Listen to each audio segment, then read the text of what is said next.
crucifix around her neck. But Jasmine didn't argue. She didn't raise her voice. She delivered one calm sentence that flipped the entire cabin and exposed everything Karen thought she could hide behind a smile. She didn't scream. She didn't stand. But in that stillness, she shattered a mask worn by millions. By the time the plane landed, Karen's badge was gone. The footage had gone global, and Jasmine had become the face of a movement that forced America to look in the mirror. What did she say, in less than 10 words, that turned quiet prejudice into worldwide outrage? Stay with us. This is a story worth every second of your time. The departure hall at LAX thrummed like a living organism, fast-moving, polished, impersonal. Overhead, announcements crackled through steel beams and glass panels, boarding calls layered over flight delays, merging into a relentless drone of urgency. But then, in the midst of all that velocity, one figure moved differently. Not faster, not louder, just steadier. A black woman in a crisp black blouse, dark jeans, and worn leather flats stepped through the tide like it didn't touch her. Her presence didn't beg attention. It simply refused to shrink. Hair tied back with quiet elegance, eyes sharp beneath the soft curl of her lashes, she gave off the kind of calm that suggested not peace but discipline. The calm of someone who's had to master silence, because speaking has too often cost her more than it helped. Around her neck, nearly hidden beneath the collar of her blouse, swung a silver crucifix. Small, dulled by time, edges worn soft by use. It didn't shimmer. It wasn't designer. It looked lived in, prayed over, held in trembling fingers on nights when sleep felt like a luxury and survival felt like defiance. A businessman looked up from his tablet, caught a glimpse of the necklace, and blinked twice. His eyes lingered just a moment too long, not in admiration, but calculation. A woman in stilettos clutching a Louis Vuitton bag leaned slightly into her partner, whispering behind a forced smile. Jasmine heard none of the words, but she didn't need to. She'd learned to read the tones long ago. The tight politeness, the frozen smiles, the tone-deaf surprise when someone like her walked somewhere someone like her didn't belong. But Jasmine Crockett had walked through worse doors, and this one, labeled first-class priority, was just another threshold. She adjusted her bag on her shoulder, head held high, and moved forward with a gait carved from courtrooms, campaigns, and quiet fights that never made headlines. She didn't demand space. She was space, the kind that made others uncomfortable, not because it shouted, but because it didn't apologize. Then came the interruption. A voice, sharp, polished, and utterly unmistakable in its passive challenge, cut through the ambient noise like a gate closing in real time. "Ma'am," it said, not with concern, but with suspicion wrapped in civility. The woman behind the gate, flight attendant, uniform pressed, name tag crisp, Karen, stood rigid, posture straight as a ruler, her smile frozen, just short of human warmth. Her eyes scanned Jasmine not as a passenger, but as a problem. And she didn't start with Jasmine's face. She started with the cross. The attendant's gaze dropped to the necklace first, locked onto it like it was contraband, before crawling slowly upward to meet Jasmine's eyes, now unreadable. "Are you sure you're at the right gate?" Karen asked, voice coded in the kind of rehearsed professionalism that people like Jasmine had been navigating all their lives. It was the tone that said, "I'm not yelling, but I'm judging," the tone that wraps itself in rules to excuse the prejudice hiding underneath. Jasmine didn't blink. She reached into her satchel with deliberate ease and pulled out a first-class boarding pass embossed in navy and gold. She held it up without a word, hand steady. LAX to Washington, D.C., first class. Passenger, Jasmine Crockett. Bold, undeniable, and as legitimate as the silence that followed. Karen took it like it was a counterfeit, scanned it like it couldn't possibly be real. Everything matched. Everything was correct. But when she handed it back, she still wouldn't look Jasmine in the eye. And somehow, that said more than any words ever could. Jasmine offered a small, practiced smile, not out of amusement, but out of sheer survival. A smile that said, "I know what this is. I've lived this script before." She stepped forward without another word. And behind her the weight of a quiet injustice lingered in the air, unspoken, unchallenged, but heavy enough that even gravity seemed to notice. And as Jasmine stepped into the cabin, ticket verified but tension unresolved, it was clear the judgment hadn't stayed at the gate. It had followed her in, quietly tightening around her like cabin pressure before takeoff. Seat 2A welcomed her with the sterile comfort of premium leather and polished metal. But even as Jasmine sank into it, upright and composed, she could feel it, the weight of eyes. She didn't pull out a laptop, didn't adjust her seat, didn't even reach for a drink. She simply sat, hands folded, gaze straight ahead. But across the aisle, Karen watched her like a glitch in the system, eyes locked not on her face, but on the crucifix that now rested plainly against her chest. The necklace caught the soft cabin light with a dull gleam. Old silver, familiar to her skin, foreign to Karen's sensibilities. The flight attendant leaned toward a junior crew member, her voice barely above a whisper but razor sharp. "That doesn't exactly fit the image of first class," she muttered, the disdain hidden behind a customer service smile. The junior attendant said nothing, just blinked, unsure whether to nod or vanish. Meanwhile, Jasmine said nothing, did nothing, but that only made her presence feel louder. A man 2 rows back looked up from his tablet. A woman across the aisle adjusted her scarf, but didn't stop watching. Something unspoken had entered the cabin, and everyone could feel it. The cabin had quieted, but beneath its calm hum, something unspoken pulsed. Until Karen moved, heels clicking softly against the carpeted aisle, her hands folded just right, her mouth rehearsing a smile that had nothing to do with kindness.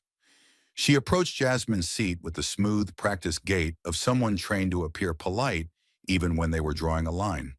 Her presence cast a different kind of silence over the row, the kind that made people sit a little straighter, hold their breath just a second longer. When she stopped beside Jasmine, she tilted her head slightly and dropped her voice to a tone meant to sound professional. But it carried the stiffness of someone correcting a mistake she had already decided was out of place. "Ma'am," she began, that artificial softness coating each word, "we usually ask passengers in our premium cabins to limit visible religious symbols, just for the comfort of everyone on board." She smiled again, too wide, and gestured not directly at Jasmine's crucifix, but somewhere in its general direction, like she didn't want to touch it, or maybe like she didn't want to be caught pointing. "We try to maintain a neutral environment up here," she added as if that explained everything. Her voice was calm, but her posture was firm, sending the message underneath the words, "This doesn't belong here. You don't belong here." But Jasmine didn't do small, not anymore. She turned slightly in her seat, her eyes meeting Karen's without an ounce of anger, just the kind of calm that comes from a woman who's had to explain her existence more times than she can count. Her voice didn't rise, but it didn't waver either. "I've worn this cross," she said slowly, every word deliberate, "in ICU rooms, while holding the hands of people taking their last breaths. I've worn it during congressional hearings where I was under attack not for what I said, but for who I was. I've worn it in courtrooms where the law bent more often than it stood, and not once did it offend anyone." She didn't blink, didn't shift. Her fingers rested calmly on the armrest, the silver crucifix lying still over her chest, unmoved by turbulence or tension. Karen, on the other hand, did shift, subtly but noticeably. Her smile faltered for half a second before she caught it and reassembled her face into something neutral again. But the heat behind her eyes had changed. It was no longer about a policy. Now it was personal. "Well," she said, voice tighter now, less syrup, more sting, "some passengers have said it makes them uncomfortable." It was the phrase that always came next, the one that made bigotry sound like customer service. Some passengers. The invisible backup dancers to every act of quiet exclusion. The anonymous majority used to justify silencing the visible minority. Jasmine didn't answer right away. She just looked at Karen for a long moment, not with pity, not with challenge, just clarity. Like she was seeing the script for what it was, and choosing not to play along. Her silence said more than any speech ever could. "You're not protecting them. You're protecting a fragile version of comfort that only works if I disappear." Across the aisle, a man adjusted his seat, just enough to tilt his phone camera discreetly toward the scene. No dramatic moves, no flash, no sound. Just a quiet decision to document. Another passenger, a woman in her 40s with a worn copy of The Atlantic in her lap, stopped reading and watched. The air was shifting. Not violently, but undeniably. The kind of shift you feel when something unjust is happening and no one is screaming. Because the injustice doesn't need volume to be real. She didn't move quickly. She didn't shift in her seat or adjust her blouse or tilt her chin the way some people do when they want to command attention. She didn't need to. Jasmine simply turned her head, slow and steady, until her eyes met Karen's again. Her voice, when it came, was even and grounded. Not loud, not theatrical, but carrying the weight of 1,000 similar moments. The issue, she said, each word crystal clear, is not what's hanging around my neck. The issue is what's showing in your eyes. The sentence didn't need volume. It carried its own gravity. It was the kind of line that doesn't land like a punch. It lands like a verdict. And when it did, the entire cabin seemed to hold its breath. No one laughed. No one muttered a thing. The sound of ice settling in a glass somewhere in row 4 felt unnaturally loud. The tension in the room didn't spike. It sank. Deep. Heavy. Like everyone suddenly realized they were no longer watching a small disagreement, but standing in the middle of something real. Karen didn't speak. Her mouth opened slightly, then closed again. Her face, always perfectly composed, began to crack at the edges. Her lips tightened, her jaw flexed, and a subtle flush began to crawl up her neck and into her cheeks. She was used to being in control, to managing situations, to leaning on protocol when things got uncomfortable. But there was no script for this, no manual entry that covered what to do when the woman you tried to diminish simply refused to make herself smaller. Her hands gripped the tablet in front of her, like it might anchor her to something, anything. But it didn't help. Her authority, her posture, her uniform, none of it was enough to stop what had just happened. Because Jasmine hadn't accused her. She hadn't made a scene. She had simply named the truth and made it impossible for Karen to hide behind procedure. And around them, eyes were watching. Not in that casual, half-interested way people sometimes observe drama on a plane. This was different. This was still intentional. A businessman in row 3B slowly lowered the magazine he hadn't actually been reading. A woman across the aisle, mid-30s, elegant in a quiet way, paused mid-sip, her cup frozen halfway to her lips. A teenage boy toward the front leaned forward just slightly, phone now resting flat on his tray table. Camera aimed without motion. No one said anything. No one needed to. The silence said everything. They heard it. They saw it. And now they knew. Something had shifted, and not in words this time. It was in Karen's posture, her breathing, the way her eyes narrowed like a cornered animal. The mask of professionalism had finally slipped. "Then I'll help you take it off," Karen snapped, her voice stripped of politeness, sharp with something raw and deeply unmasked. The sentence cut across the cabin like a blade, too loud for comfort, too deliberate to be anything but personal. Her hand lunged forward, sudden and unhinged, reaching toward Jasmine's chest, fingers aiming straight for the crucifix that lay quietly against her blouse. It happened fast, so fast that the air itself seemed to recoil. Jasmine instinctively leaned back, her spine pressing into the seat, shoulders tensing, a flash of disbelief and control flooding her eyes. She didn't scream. She didn't swat the hand away. She just froze, body still, mind moving a mile a minute, locked between instinct and dignity. All around them, the cabin dropped into stunned silence. The air turned cold. A woman in 2C gasped and half rose from her seat. A child nearby stopped mid-conversation with his mother, lips parted. One man dropped his in-flight magazine without noticing. Another passenger's phone, which had been casually recording in his lap, now rose just slightly, frame locked on Karen's outstretched hand. This wasn't discomfort anymore. It was danger. It was something far more serious than a policy dispute, and everyone knew it. Then click.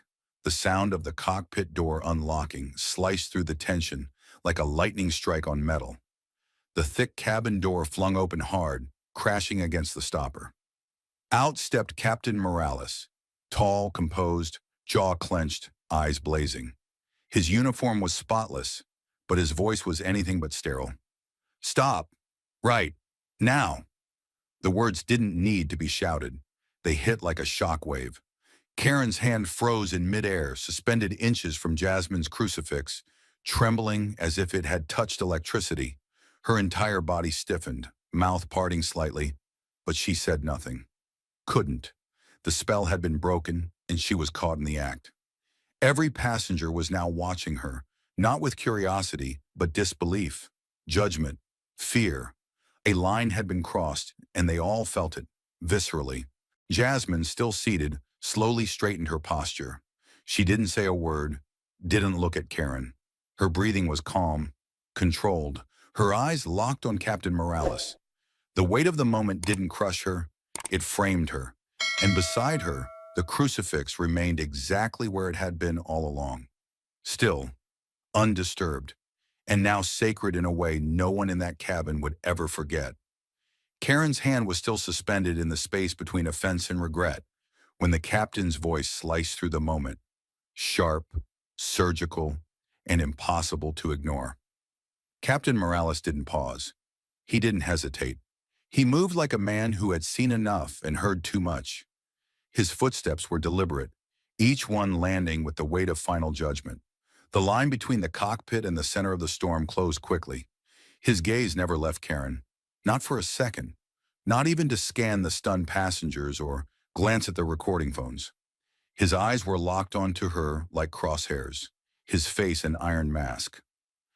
"I've been monitoring the cabin camera feed since the first report," he said, his voice low but pulsing with restrained authority. "What I just witnessed, your tone, your aggression, your physical attempt to make contact with a seated passenger, is unacceptable. There was no room left for interpretation, no vague phrasing, no softened language to cushion the truth." The cabin didn't move. Even the lights seemed dimmer. Karen didn't speak. She couldn't. Her mouth opened, but nothing came out. Her throat moved, swallowing something sharp and bitter. Pride, maybe, or the realization that she had just crossed a line no uniform could shield her from. The silence in the cabin was no longer empty. It was loaded. Every eye was on her. Passengers who had once ignored her presence now stared as if seeing her for the first time, not as staff, but as threat.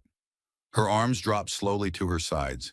The hand that had reached for Jasmine's crucifix now hovered awkwardly in the air, fingers twitching with nervous memory.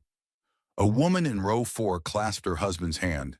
A teenager stopped recording, not out of boredom, but because the weight of the moment demanded attention, not evidence. This was no longer a customer service issue. It was something bigger. And Captain Morales stood squarely in the center of it. Without breaking eye contact, Morales reached down and unhooked the radio clip to his belt. He didn't shout. He didn't raise his voice. But every word felt like a legal order read aloud in a courtroom. "Flight deck to cabin crew," he said. "Effective immediately. Attendant Karen is suspended from active duty. I am instructing her to surrender her crew badge and report to the aft galley until further notice. Security personnel will be informed prior to landing." He clipped the radio back to his belt with mechanical precision, then finally turned to the rest of the cabin. Not to explain, but to confirm what they had all just witnessed. His eyes scanned the seats like a quiet reckoning. No one needed a speech. The message had already landed. Karen stood motionless, blinking, her chest rising and falling with shallow breaths. Her face had gone pale. Flushed moments ago with fury, it now drained of color as if reality had pulled the blood straight from her veins. Her hands, once firm and decisive, trembled slightly as she reached for the lanyard hanging around her neck. Slowly, almost ritualistically, she unclipped the ID badge, fingers fumbling once, then twice before finally removing it. She didn't look at Jasmine. She didn't look at anyone. Her gaze remained downward, locked on the floor like it held the last ounce of her dignity. One step backward, then another. The sound of her heels, once sharp and confident, now felt hollow, like echoes in an empty hallway no one wanted to walk down. She turned without a word and made her way toward the rear of the cabin. No apology, no final retort. Just the slow, awkward retreat of someone who had built their power on perception and lost it all in a single breath. As she passed, the passengers said nothing. But they didn't look away. They tracked her movements with quiet intensity, every shoulder stiff, every expression taut. In the row behind Jasmine, a man leaned forward and muttered under his breath, "She's lucky that didn't go further." Another nodded silently. There was no applause, no outrage, only stillness, cold and final. Jasmine remained in seat 2A, body upright, eyes steady. She hadn't moved since the moment Morales had stepped in, but something about her posture had changed. Not tense, not triumphant, just rooted, like a woman who had spent her entire life being told to shrink, yet never once forgot how to stand. The crucifix rested quietly against her blouse, undisturbed. Its silver edges caught a shard of overhead light as the plane continued its steady ascent through open sky. The weight of the moment lingered long after Karen disappeared behind the curtain. It sat in the air, invisible but undeniable, like the scent of something burnt. People returned to their seats and their screens, but not to normal. There was no normal anymore. Not in that cabin. Not after what they had just seen. And deep down, every one of them knew it, because they hadn't just watched a confrontation. They had watched something be exposed, something many had suspected, some had lived, and too few had been brave enough to name. In the aisle, Captain Morales took one last look at Jasmine. He gave her the slightest nod. Respect, recognition, a silent confirmation that she hadn't imagined any of it, and that she had never been alone. Then he turned back toward the cockpit, his shoulders firm, his walk measured. The door closed behind him with a quiet finality, and the silence he left behind was louder than any voice. As the curtain fell shut behind Karen and the final echo of the cockpit door faded, the cabin didn't return to its routines. Instead, it fell into the kind of stillness that only follows truth laid bare. Jasmine didn't move. She didn't shift in her seat, didn't exhale in triumph, didn't scan the room to see who had watched, who had judged, or who now sat in quiet awe. She simply remained still, anchored not by defiance, but by something deeper, something earned. Her hands rested softly on the armrests, her shoulders calm, her gaze forward. And around her neck, the crucifix, once challenged, nearly torn away, remained in place. It didn't glint, it didn't shine. It just was, steady, familiar, real. The cabin lights hummed low above her, casting a subtle glow on the silver cross that now seemed to carry the weight of everything unspoken in that room. Rows behind her, a child leaned gently into his father's side. The boy couldn't have been more than 6 or 7. His feet barely touched the floor, sneakers swinging slightly as he whispered, "She looks like Mom." The father didn't respond with words. He just placed a steady hand on the boy's back and looked toward Jasmine, eyes softening. It wasn't about resemblance.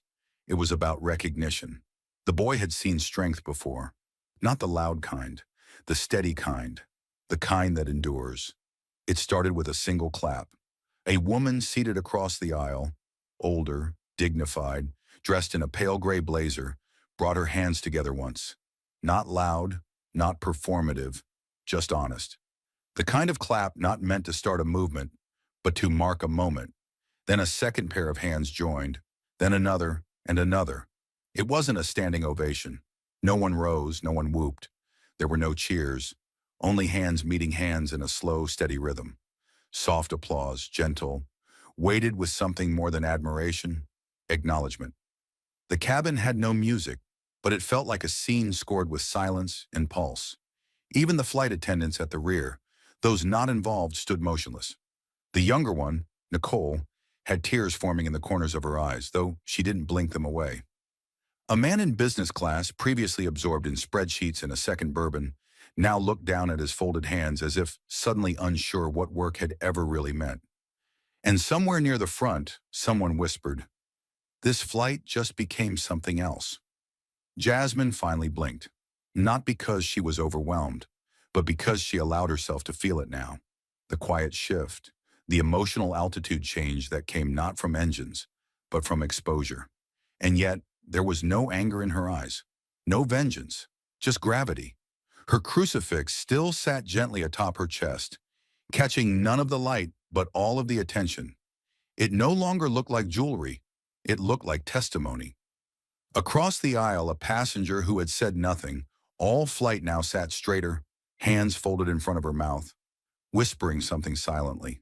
Perhaps a prayer, perhaps a name. A man 2 seats back lowered his phone. Video stopped, but the weight of the footage still pressing into his hands. He didn't need to post it. Not yet. Some things needed time to settle. Jasmine's breath came slow, deliberate, and the longer she sat, the more it became clear. She didn't have to say anything to win. She already had. Not in volume, not in power, in presence, in refusal. In truth, that didn't flinch when cornered. That kind of courage doesn't demand applause, but it earns something more rare. Respect that lingers long after the noise fades. The clapping slowed. It never swelled. It never became a moment of unity or spectacle. It simply existed. Brief, respectful, powerful. And then it faded, leaving behind a silence so full it felt like a second atmosphere. Jasmine looked out the window now, not to escape the room, but to take it in. Below them, the clouds rolled past like soft reminders of distance, of what had been overcome and what still lay ahead. No one dared speak first. Even conversations that tried to resume did so quietly, cautiously, as though the cabin had become sacred space, and no one wanted to shatter the stillness too soon. It was more than fear of being disrespectful. It was the instinct that everyone had just witnessed something larger than policy, larger than flying, larger than conflict. It was a reminder that freedom of belief isn't a courtesy, it's a right. And when someone tries to strip it away, not with violence, but with silence, with tone, with control, the resistance must be unshakable. Jasmine hadn't stood. She hadn't raised her voice. But in staying seated, she had drawn a line that split the room, not by race or politics, not even by belief, but by who saw her humanity and who tried to edit it. A mother across the aisle wiped her eyes and reached over to her daughter, maybe 5 years old. The child looked up and asked, "Why was everyone clapping?" The mother hesitated. "Because someone told the truth," she finally answered, "and the rest of us just listened." Simple, honest, enough. Back in seat 2A, Jasmine closed her eyes, not in exhaustion, but in rest. The kind that comes not when a battle ends, but when you know you didn't back down. Her hand moved slightly, fingertips brushing the cross gently, like a quiet nod to the parts of her no one had seen, but everyone had just felt. Outside the aircraft, the sky deepened into twilight. Inside, nothing looked different, but everything had changed. The applause had faded, the cabin had stilled, and as the plane began its slow descent through soft layers of cloud, Jasmine unbuckled her seatbelt, not to leave the moment behind, but to walk straight into the part no one ever sees. What comes after the storm? She moved quietly through the aisle, not drawing attention, not demanding it. The hum of the engines deepened as the plane prepared for landing, but her steps were slow, steady, almost reverent. Passengers turned their heads slightly as she passed, not to stare, but to acknowledge. There was no fear in their eyes now, no discomfort, only something quieter, deeper. Respect. She reached the curtain near the galley at the back of the plane, the one that separated crew space from passenger space, not by walls, but by custom, hierarchy, and habit. For a moment she paused, not because she doubted herself, but because what she was about to do required a different kind of courage, the kind that doesn't fight back, but reaches forward. She pulled the curtain aside. There, slouched on a steel-backed crew seat next to the beverage cart, was Karen. Her uniform was still buttoned, but the crew badge that once dangled from her chest was gone. Stripped. Her name no longer authorized anything. Her posture was crumpled, like the weight of everything she'd tried to control had finally collapsed on her shoulders. Her eyes were red-rimmed, mascara clinging in streaks to the edges of her lashes. She didn't hear Jasmine at first, too lost in the tremble of her own breath, the way her hands gripped a paper towel like it might hold her together. Then she looked up. And for a second, just a second, Karen looked like a different person. Not the woman who had tried to pull a crucifix off another's neck. Not the steward of policy, but someone small, someone undone. Someone who had just watched her own reflection in 1,000 silent stares and couldn't look away anymore. She didn't speak. Her mouth opened slightly, but no words came. Maybe she expected Jasmine to confront her. Maybe she expected more silence. Maybe she expected nothing. What she didn't expect was what came next. Jasmine reached up, fingers brushing the silver chain at her collarbone. She didn't fumble. She didn't hesitate. The clasp clicked softly and the crucifix fell into her palm. She held it there for a moment, eyes steady, heart open, the weight of the moment pressing down like the cabin's ceiling had lowered. Then gently she extended her hand and placed the cross in Karen's.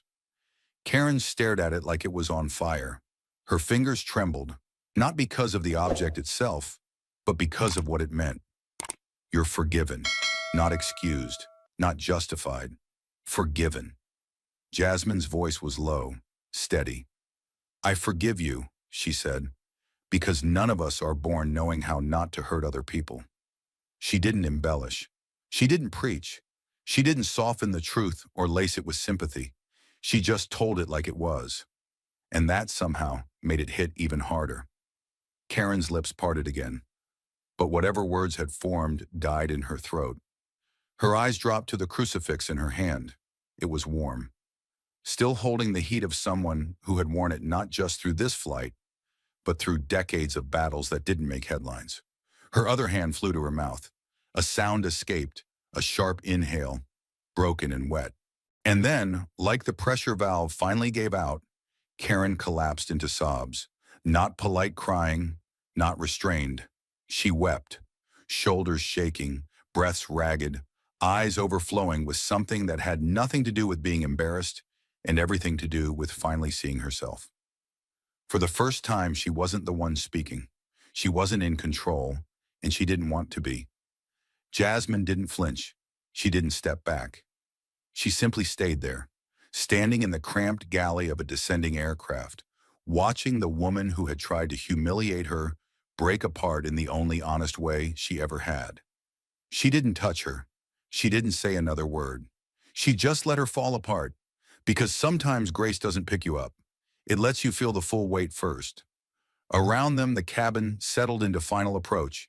Seat backs were raised, belts clicked. The voice over the intercom reminded passengers of landing procedures. But in that small corner of the plane, behind a thin curtain, something else was landing too. A woman's pride, her regret, her mask. And beside her stood another woman, unmoved, unshaken, and for the first time completely seen, not by cameras or clapping passengers, but by the very person who had tried to erase her. And in that, Jasmine Crockett didn't just win. She healed, she humanized, she rose, quietly, powerfully, completely. The plane touched down in silence, but what had taken flight inside that cabin didn't end on the runway. Instead, it detonated in a place far more explosive, the public eye. By the time Flight 218 taxied to the gate, the footage had already left the plane. A 47-second clip posted from seat 3B hit Twitter before the aircraft even powered down. Within an hour, it was trending. By the next morning, it was on every major outlet: CNN, MSNBC, BBC, even the bottom scroll of ESPN during halftime. The headlines varied in wording, but not in message. Flight attendant tries to rip cross off Congresswoman midair. Jasmine Crockett stands her ground at 38,000 feet. When silence becomes strength. The video showed no screaming, no violence, just the raw tension of injustice attempting to disguise itself as procedure. And Jasmine, seated, composed, calm, became an icon not because she shouted, but because she didn't have to. Karen's face was visible, clearly. The video caught every shift in her expression, every glance, every word, especially the moment her hand reached forward and the captain's voice slammed through the scene like a gavel in a courtroom. Comment sections exploded. Some viewers were stunned by her audacity. Others were devastated by how familiar it all felt. Hashtags formed like wildfire. You're a shuck crucifix cabin. We're Flight 218. Yashar Istan with Jasmine. Op-eds were written, panel discussions aired. One late-night host said, "She didn't just hold the line, she drew a new one." And through it all, Karen said nothing. No statement, no press release, no interviews, no attempts to reframe what had already been burned into the eyes of millions. Her name was everywhere, but her voice was nowhere. For 2 weeks, she disappeared from public life. No updates, no sightings. Her social media accounts went dark. And in the digital vacuum where most people rush to defend themselves, Karen did the one thing no one expected. She listened. Then quietly, without fanfare, without PR handlers, without makeup, she returned. It was a Sunday morning. The world had mostly moved on. New scandals, new outrage cycles. But at 7:12 a.m., a single video appeared on a newly opened YouTube channel titled only Karen Unedited. No music, no intro. Just a frame. A woman sitting in a modest kitchen, hair pulled back, eyes swollen from the kind of crying you don't do for cameras. She wore a simple gray t-shirt. Behind her, nothing staged, just a coffee maker, a fridge, and a crucifix resting gently on the table in front of her. Not worn, just present. She looked into the lens, not like someone performing, like someone confessing. "I lost my job," she began. Her voice was soft but not weak. "And at first I thought I lost everything. But I didn't. I gained something bigger. I learned how dangerous it is to live on autopilot, to let fear pretend to be professionalism. I learned that bias doesn't always shout, it whispers. And I listened to mine for too long." She paused, took a breath. "I saw that video too. Every frame, every comment. And I didn't post this to ask for sympathy. I posted it because people need to see what it looks like when someone realizes they were the problem." Her eyes dropped for a second, staring at the crucifix. "I don't deserve to wear this, not yet. But someone gave it to me anyway. She didn't do it to humiliate me. She did it because she saw me, really saw me, even when I couldn't see myself." And then came the sentence that broke the world's silence again. "I lost a job, but I found the part of myself that refuses to let prejudice make decisions for me ever again." She didn't cry in the video, not once. But when it ended, just a click to black, the world wept for her. Not because she had been a villain, but because, for the first time, she showed what redemption could look like when it's honest, unpolished, and painful. Within hours, the video spread. Tens of thousands of shares, then hundreds of thousands, then millions. Not just because of what she said, but because she didn't try to make herself the victim. In a culture trained to clap for empty apologies, Karen didn't offer one. She offered truth, the raw kind. The kind people recognize when they've had to admit the worst things about themselves in private and suddenly see someone else do it in public. Media outlets picked it up again, but this time, the tone was different.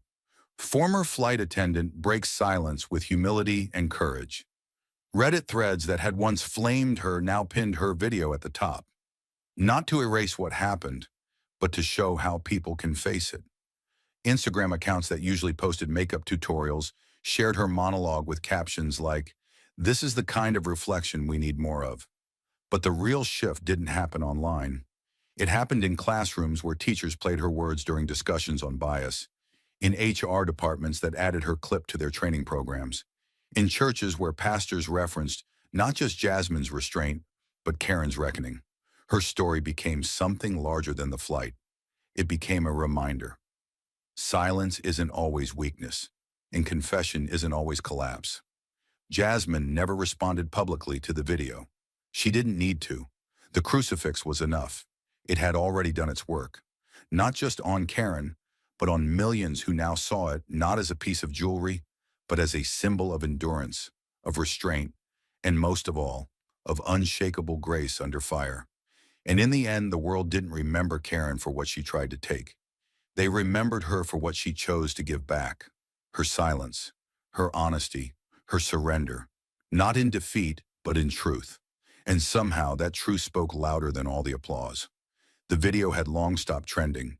The headlines had shifted elsewhere, to a celebrity scandal, a congressional hearing, a violent protest in another part of the world. But beneath the noise of the daily cycle, something deeper was happening. Quietly, gradually, and with the weight of something that wouldn't simply fade. It began where it always begins when systems are shaken, behind closed doors. In a high-rise office overlooking JFK Airport, a senior HR executive for a major airline replayed the footage one more time, alone in the dark with her tablet and a glass of untouched water. She didn't pause it at the viral moment. Not when Karen reached for the crucifix, not when Captain Morales stormed out of the cockpit.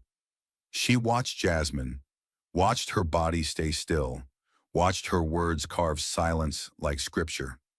Watched the crucifix, small, unpolished, still. Then she opened a blank memo and began typing. The next day, a proposal circulated among airline leadership teams under the subject line, bias under altitude, immediate staff culture, reevaluation. Within 72 hours, 3 airlines called emergency internal sessions.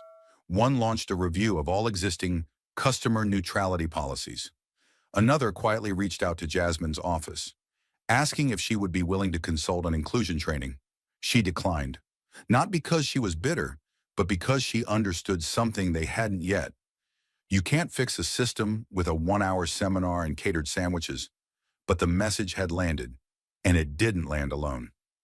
At the FAA's Washington headquarters, 3 middle-aged men in matching ties reviewed the same footage in a boardroom that hadn't seen emotion in years. One of them, a former pilot, pressed pause after Jasmine's now iconic line. "It's not what's on my chest. It's what's in your eyes." He leaned back in his chair, stared at the ceiling and said, "Gentlemen, this is our moment. If we let it pass, we've lost more than reputation." 2 weeks later, a draft proposal was pushed through internal clearance. Mandatory quarterly bias awareness and de-escalation training for all in-flight staff. Not annual, not optional, and not just lip service. It would include behavioral case studies, footage review, trauma-informed response protocol, and, most importantly, anonymous passenger testimony from previous incidents never reported to the media. At first, unions pushed back. Then something changed, because stories started pouring in, from attendants who had been told by managers to be more presentable because of their accent, from Asian pilots who had been assumed to be foreign contractors, from Black passengers who had been asked again and again if they were in the right seat. The Crockett incident had done more than go viral. It had exposed a hairline fracture in the industry that ran much deeper than Karen's outburst. Jasmine hadn't just resisted a single injustice. She had revealed a blueprint for how bias hides in uniforms, smiles, and airline scripts, and people were finally ready to talk about it. What followed wasn't a revolution. It was something slower, heavier, more lasting, a shift in language. Policy manuals were rewritten, swapping maintained decorum with respect identity. Professional distance became culturally conscious presence, a shift in onboarding. Recruits no longer watch polished videos with stock actors. They watch footage from Flight 218. Real footage. Real mistakes. Real consequences. A shift in leadership. At least 5 senior training officers in national carriers quietly stepped down, not in shame, but in acknowledgement that they were no longer equipped to shape the culture they had once upheld. "I trained Karen," one man admitted in a resignation letter that was never leaked, "but I never taught her to see people." And beneath all of it, beneath the meetings, the policy changes, the quiet retirements, was a single question that no one could shake anymore. If Jasmine Crockett hadn't been famous, would anyone have believed her? It haunted people, in crew lounges, in offices, in the minds of executives staring into mirrors, because the answer was obvious, and that answer was unacceptable. So the change deepened. Colleges with aviation programs began integrating social psychology into their curricula. Mock training simulations included cross-racial and cross-cultural role plays. A psychology professor at New York University released a research paper titled "Altitude Bias, Power Perception, and the Flight Attendant Effect," using the Crockett confrontation as a central case study. But the most remarkable moment came not from a boardroom or a university. It came from a crew meeting in Denver. 35 flight attendants, most of them veterans, some of them new, sat in folding chairs on a rainy Wednesday morning, watching the video once more. No lights, no notes, just the clip. When it ended, the room was silent. Then one woman, tall, late 50s, uniform wrinkled from a red eye, stood up. She looked at the screen, then at the others. "I've been flying for 23 years," she said, "and I've seen this happen. I've let this happen. Maybe not this exact thing, but the stares, the corrections, the smiles that say, 'You don't belong here.' I've done it, not with words, with silence. And I think it's time we stop pretending it's just bad apples." No one clapped. No one cried. But something broke. Something heavy and necessary. That same woman would later lead a task force on inclusive in-flight language. Her first act? Retire the phrase premium guest expectation. Replace it with every guest, every right. In less than 6 weeks, an incident that had started with one crucifix and one quiet voice in seat 2A had ignited change across an industry known for resisting it. Jasmine hadn't attended a single meeting, hadn't issued a single demand. She didn't have to. Her restraint had done the talking. Her silence had spoken louder than any policy memo ever could. And the crucifix, it became more than a symbol. It became a case study, a quiet artifact of an ugly moment that turned into a national reckoning. Airlines began including its image, not for branding, but for memory. A reminder, a small silver cross, once almost ripped away, now printed discreetly on the inside covers of some crew training booklets with a single line beneath it. "See the human, not the threat." Not everyone agreed with the changes. There were protests, think pieces, calls for balance. But the shift didn't wait for unanimous approval. It was already happening, not through hashtags or outrage, but in small moments, behind curtains, in whispered apologies, in policy rewrites that no one tweeted about but quietly reshaped how people were treated in midair. And somewhere in all of this, Jasmine Crockett was not on stage, not online, not interviewed. She was walking through her community, talking to students, holding hands at voter registration tables, listening to elders who didn't care how many clicks her story had, only what she chose to do next. Because she understood something the world was just starting to learn. Real power doesn't scream. It sits still, holds its line, and changes everything. They came for her within days of the landing. News producers, political consultants, publicists with tailored suits and even tighter pitches. The offers were polished, professional, persuasive. "America needs you right now. You're the voice this country's been waiting for. This could be your moment, your Senate seat, your book deal, your televised platform." They didn't even pretend to hide the strategy. One woman from a major media network laid it out plain.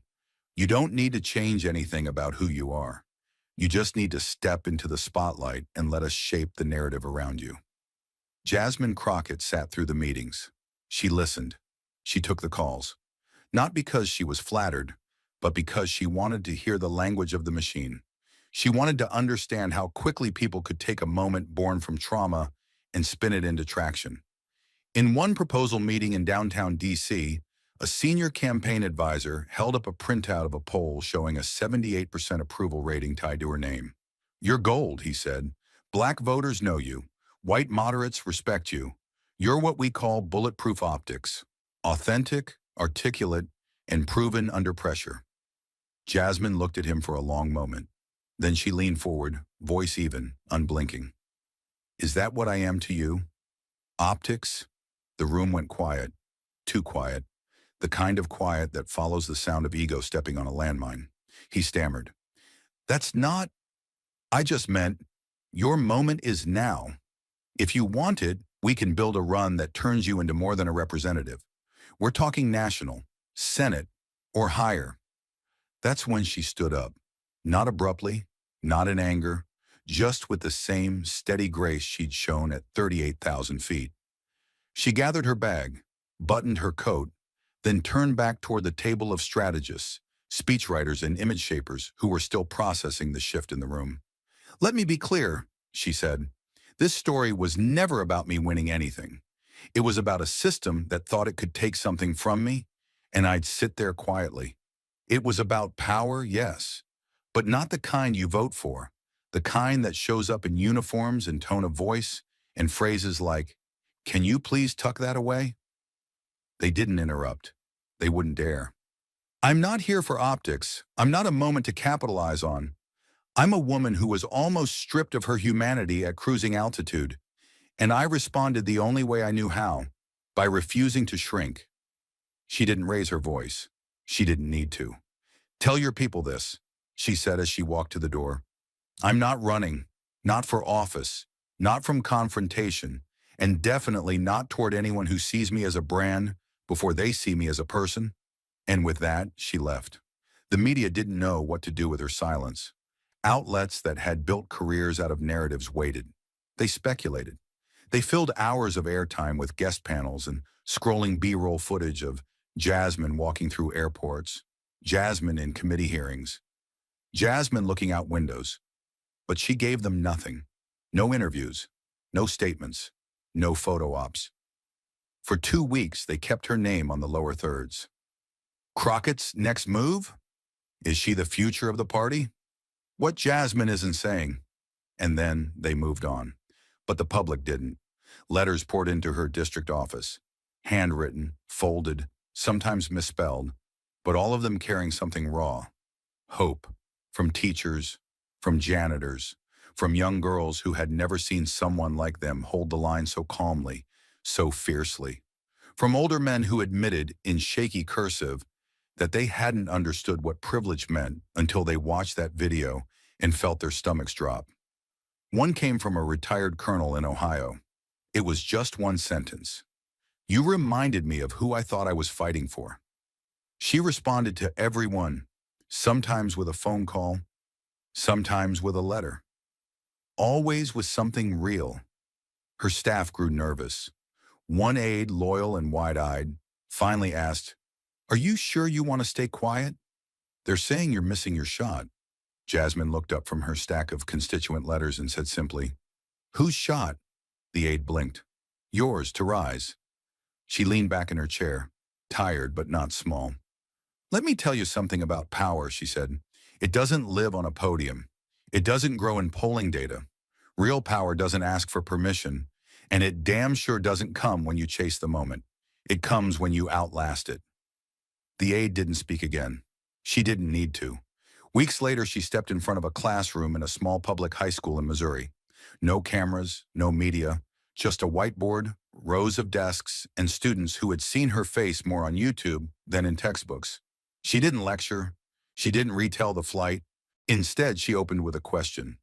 "What would you have done if someone reached for something that mattered to you and tried to take it away?" Silence, then answers. Slow, honest, some angry, some scared, all of them real. And when the class was over, a young girl in the front row stayed behind. She looked maybe 15, thin braids, nervous hands. Jasmine leaned down, gave her time. The girl finally whispered, "You didn't yell." "I think I would have yelled." Jasmine smiled. "There's nothing wrong with yelling," she said. "But there's also nothing wrong with choosing silence, if that silence is stronger than their noise." The girl nodded slowly. "Is that why you didn't run? For office, I mean."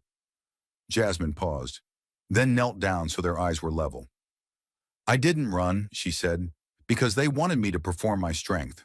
I wanted to live it." And live it she did. She returned to her district, sat in community meetings, fought quiet legal battles no one broadcasted, pushed for policy changes in places that didn't come with applause. She spent Sundays in old churches where the air was thick with incense and memory, where elders called her child and asked if she was eating enough. She stayed visible, but not performative. She stayed present, but not political. She stayed powerful, but never loud. And so the world watched and waited. And slowly people began to understand. Jasmine Crockett didn't need a campaign to rise. She had already won the one fight most never even enter. The fight to remain fully human in a world that's built to forget you are. The sky above Atlanta was the color of brushed steel. Quiet, overcast, unremarkable. Inside Gate C-27, Passengers lined up with boarding passes and earbuds, dragging carry-ons with frayed wheels and TSA anxious glances. It was a typical Tuesday. There were no reporters, no flashing cameras, no trending hashtags. But tucked into row 18, seat A, sat a girl who had seen everything. She was 11, brown-skinned, hair parted neatly and woven into small braids, tight and symmetrical, still shiny with the sheen of coconut oil applied that morning by a grandmother with careful hands. Her hoodie was blue, oversized, sleeves pushed up to her elbows. Her sneakers were white, mostly. On her lap sat a paperback copy of Roll of Thunder, Hear My Cry, dog-eared, pages curling at the corners. She didn't speak. She didn't fidget. She just watched the aisle quietly as passengers trickled in, one by one, like chess pieces being placed before the game began. Around her neck, mostly tucked beneath her hoodie, was a small silver crucifix. It wasn't flashy. It wasn't decorative. It was simple, unpolished, slightly worn. The kind you wear not for show, but for memory. Her fingers reached up to touch it every so often, like someone checking that a secret was still there. A few rows up, a toddler cried. Flight attendants smiled as they lifted suitcases overhead. The woman next to her, a tech consultant on a laptop, barely noticed the girl existed. But the girl didn't need to be seen. Not by her, because she had seen Jasmine. Weeks earlier, she'd been curled on her grandmother's couch in Memphis, one sock off, knees to chest, watching the footage from Flight 218 on an iPad screen that shook every time her grandma clicked play again. At first, she hadn't understood. It was just a quiet woman, sitting in a plane seat, not yelling, not crying, just there, calm, still, not moving, even as the woman in uniform tried to take her necklace away. Her grandma had whispered under her breath, "Hold the line, baby," as if she knew what came next. And when Jasmine finally said it, "It's not what's on my chest, it's what's in your eyes." The girl felt something snap into place inside her. Not a cheer, not a jolt, just clarity. Because she knew that feeling. The one where someone looks at you and sees a question mark before they ever see a human. The one where your name is mispronounced, where your hoodie is too casual, your tone too sharp, your presence always a little too much for a space that claims to be neutral. And Jasmine hadn't begged. She hadn't explained. She hadn't asked for permission. She just sat there and refused to disappear. That was the moment the girl in row 18 decided she would never take her cross off again. Not for school dress codes, not for play auditions. Not even when her mother warned gently, "Some people may not understand, sweetheart." She didn't care, because she had seen what it meant to carry something holy, and not flinch when the world demanded you tuck it away. As the plane taxied, the girl pressed her forehead lightly to the window, watching the airport blur by in soft streaks of gray and white. She imagined what it must have felt like to be Jasmine in that seat. Seat 2A, so close to the front, so far from safety. To be still when someone's hand reached for your truth and tried to take it. A voice startled her. Software real. "Would you like something to drink, sweetheart?" She looked up. The flight attendant wasn't Karen. She wasn't Jasmine either. She was young, maybe late 20s. Nervous smile, name tag crooked, her ponytail slightly undone from a rushed day. But her eyes were kind, not performatively so, just tired and kind, like someone trying harder than she let on. The girl nodded. "Ginger ale, please." The attendant poured it slowly, quietly, and handed it to her with a napkin that had a cartoon airplane printed on it. Then, as she was about to move on, the girl asked, "Do you know who Jasmine Crockett is?" The question hung there, innocent, dangerous, sacred. The attendant blinked. A beat passed, then another. "Yes," she said finally. Her voice softened. "Yes, I do." No follow-up, no explanation. Just a small smile, a real one this time, before she moved on down the aisle. The girl took a sip of her ginger ale. It tasted sharp and sweet. She closed her book, pulled the cross from under her hoodie, and let it rest on her chest. And she leaned back into her seat, not with arrogance, but with peace. She didn't know it yet, but someone 3 rows behind had noticed. A middle-aged black man, professor of literature. He'd been watching quietly, recognizing the way her fingers touched the crucifix the same way his mother used to touch hers. He smiled. Legacy, he thought, doesn't always come with loud footsteps. Sometimes it walks in worn sneakers and carries a paperback book. At 30,000 feet, turbulence rocked the cabin briefly. Seatbelts clicked, heads lifted. But the girl didn't flinch. She reached up and held her cross, just as she had seen Jasmine do in the video. Calm, present, not asking to be invisible. And for a moment, just a moment, the plane wasn't flying through clouds. It was flying through something bigger, through memory, through resilience, through legacy carried not by speeches, but by one child deciding she would not be erased. Not on this flight, not in this life, not ever. Later, as passengers filed out, the girl waited patiently. She let the crowd thin. She thanked the flight attendant with a quiet nod. Then, just before stepping through the cabin door, she glanced left towards seat 2A. It was empty, but not forgotten. She looked at it for a second longer than she needed to, then walked on, cross swinging gently against her chest. Not for show, for history. As the airport doors slid open and the girl stepped into the world beyond the runway, one thing had become clear. This was never just about a flight. It was about everything we carry and everything they try to take. There are stories we forget before the plane lands, and then there are stories that follow us home, etched into our conscience like turbulence that lingers long after the skies clear.